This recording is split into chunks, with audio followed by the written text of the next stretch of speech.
Welcome to the Deep Dive.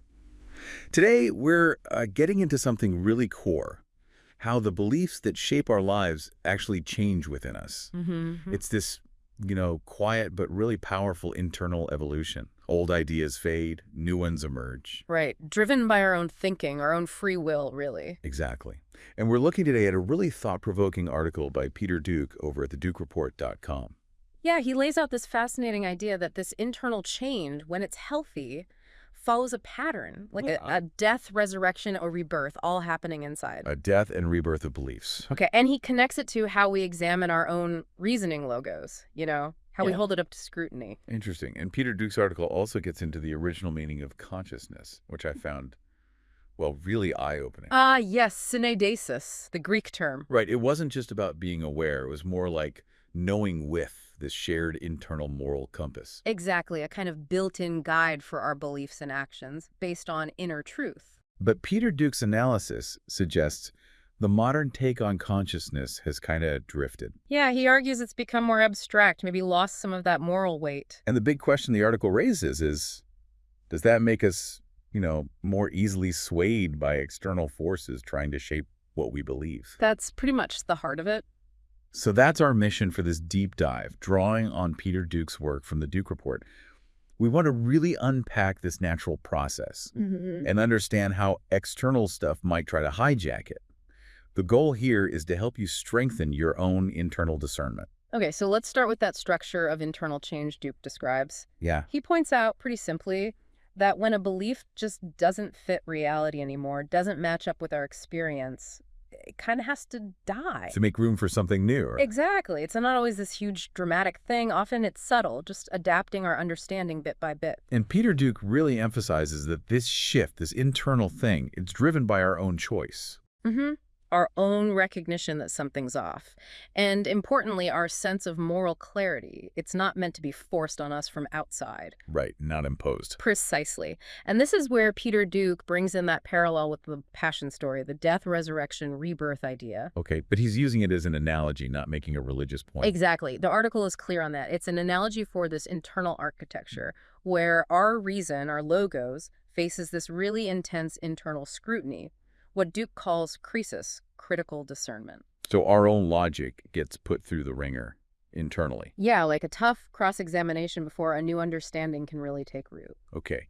And Duke says this whole process is governed by that original idea of consciousness. Yes. Synedesis. Yes, that shared internal awareness of right and wrong. He argues it underpins our freedom, but also our responsibility that comes with that freedom. Freedom with responsibility. Got it. And Peter Duke highlights this pattern of change is universal. It's just how we process stuff, how we adjust, regardless of specific religious beliefs or anything. It's about seeing what doesn't work, letting it go. And consciously choosing what makes sense next, internally. Okay, let's dig deeper then into this moral co-awareness, this synedesis that Peter Duke focuses on. His article really breaks down the word itself. Yeah, the etymology is quite revealing, isn't it? Sin with, and etidesis, knowing or awareness. So literally knowing with. Right. As Duke points out, it's not passive awareness. It's an active internal process. You're evaluating things against your own sense of what's right. And Peter Duke's article stresses how this connects our judgment, our actions, even our memory. Right. It's all tied together. It guides what feels okay to do or say. It's very personal, very integrated. And concrete too, right? Duke emphasizes that. It's moral. Yes, very much so. It's that inner alarm bell when something feels wrong. That little check that stops you, ideally. The break against hypocrisy, as he puts it. Exactly. That feeling when your actions just don't line up with your inner truth. It helps you sort through what you can rationalize versus what you genuinely know is off. And crucially, Duke's article points out synedesis is also about seeing our own frame. Yeah, recognizing the assumptions, the structures that shape how we see everything, like noticing the glasses you're wearing. That's a really key point from Peter Duke's piece. And he contrasts this robust moral idea, with what he calls the modern, hollowed-out version of consciousness. Right. He argues it's become too abstract, maybe, or too simplified. Yeah, either too abstract to really guide concrete actions or too reductive to support real moral agency. That's his argument. So if we lose that internal moral compass, that synedesis, what are the consequences? according to Peter Duke. Well, Duke argues our choices can become more reflexive, just reacting to whatever stimulus is presented. Without that pause for moral reflection. Exactly. You lose that space. We might just go along with things without really checking in with our own sense of right and wrong. You ever felt that? Just swept along? I think everyone has, yeah. And Peter Duke uses strong language here, calling this shift epistemological warfare. That really stood out from the Duke Report article. It's a strong term, definitely. Duke's point is that by separating consciousness from its moral function, you weaken the link between knowing something and feeling responsible for it. So knowing used to imply accountability. That's the idea. And Duke suggests that into this gap step, external authorities, experts, interpreters... Gatekeepers of truth, essentially. Right. It becomes less about your internal discernment and more about accepting what's handed down. And the result, Peter Duke notes, could be people who talk about awareness, but lack that internal compass to act morally. Which leads us nicely into this idea of structural mimicry. Specifically, the way Peter Duke frames the sort of simplified Hegelian dialectic. The problem-reaction-solution model. Yeah, that one. How does Duke connect that to our internal process? Well, he argues that this external sequence, problem-reaction-solution, is set up to mimic our natural internal pattern. Mimic the death, struggle, rebirth cycle. Exactly. The problem is staged like a death, a threat. The reaction creates this intense feeling, this urgency, like a false resurrection of unity, perhaps. Okay. And then the solution is handed down from outside as the new belief, the way forward. Ah, I see. But the key difference, Duke points out, is that it often happens too fast. Yeah. Maybe deliberately fast. Yeah, it bypasses our internal check, our synedesis. There's no time or space to really reflect, evaluate, decide for ourselves if it feels true. The momentum just carries you along. Exactly. You end up accepting the solution, the new belief, without that deep internal examination. So it hasn't grown from within through your own reasoning. It's been... inserted, as Peter Duke puts it. Inserted from without. Okay, so if that's the potential problem, how do we resist it? Peter Duke's article in the Duke Report talks about restoring our internal frame. What does that mean? The first step, according to Duke, is actively reclaiming consciousness in that original sense. Synedesis. Moral co-awareness. That's the foundation. Yes. That internal frame is where real change happens. Not forcing things, but allowing for recognition, alignment, a volitional correction. Letting a belief that doesn't fit just fade naturally. And be replaced thoughtfully from within. Yeah. And a big part of this, Duke emphasizes, is reclaiming personal responsibility for what we believe. Huge point. And he gives us tools. Attentive understanding, really listening, comprehending. Not just reacting. Right. Then, using our logos, our reason, our ability to articulate, and finally, discernment, critical judgment. Okay, so attention, reason, discernment. These help us navigate that internal death and rebirth cycle ourselves. Exactly. It shouldn't be outsourced. Peter Duke is very clear on that. And he acknowledges this can be hard, right? Changing deep beliefs can be painful. Oh, absolutely.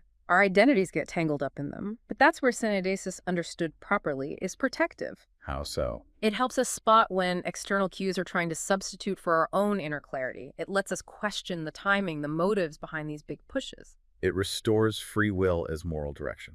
And importantly, Duke stresses, this internal frame doesn't need anyone else's permission. It starts with you, individually, quietly reflecting. Okay, so what are the practical steps Peter Duke suggests? Yeah. How do we practice this internal resistance day to day? The big one is attention. When you feel that push, strong claims, urgent demands, act now. Slow down. Yes. Resist the immediate reaction. Create that pause, that internal space. And to help create that space, Peter Duke gives those really useful questions to ask ourselves. Yeah, they're great. Like, how do you know that's true? What makes you believe that? Who told you? What's in it for them? What happens if I don't react immediately? What belief am I being asked to adopt here? And if I accept it, what follows? What are the implications? And the big one, can I live with myself if I act on this? Those are designed to just crack open that space for reflection again, aren't they? Exactly, to re-engage your own discernment. And Duke also offers those linguistic openings, ways to gently invite reflection in others. Yeah, those are quite subtle but potentially powerful. Things like, that's interesting. I wonder what happens if we look at it another way. Or take your time with this. Maybe something deeper is underneath. You don't have to decide yet. Just let it sit. When you think about that, what part feels solid and what part feels borrowed? I like that one. And something about that doesn't quite track for me. I'm just noticing how it lands. They're pattern interrupts, aren't they, as Peter Duke calls them? Little ways to disrupt that external momentum. Not about winning an argument, but just reopening the door to internal reflection. It all comes back to reawakening that natural internal cycle, death, resurrection, rebirth, guided by our own attention, reason, and judgment. Arseniadasis. Absolutely. And Peter Duke makes a nice closing point in the article if you, listening, find other ways that work. Other questions, other phrases that open up that reflective space. Yeah, share them. It's about collectively fostering the conditions for real thinking, guided by that inner moral awareness. So wrapping this up, the core takeaway from this deep dive into Peter Duke's article on the Duke Report really is, well, it's the crucial importance of understanding and reclaiming our own internal process for changing beliefs. Guided by consciousness in its original moral sense, syneidesis. Right. And by cultivating that attentive understanding, using our reason actively, practicing discernment. We build resilience. We strengthen that internal defense against attempts to control what we think and do from the outside. Okay, so here's a final thought for you to mull over, building on Peter Duke's framework. Take a belief you currently hold, any belief. How did you actually come to adopt it? Was it really your own internal reflection, your discernment at work? Or did it arrive more ready-made from an external story or narrative? And what happens if you apply some of those questions Peter Duke suggests? Those questions of internal resistance. Just see what comes up. It's a powerful exercise in reclaiming that internal compass. Definitely something to think about. Thanks for taking this deep dive with us today. This is terrible. This is one of the worst catastrophes in the world.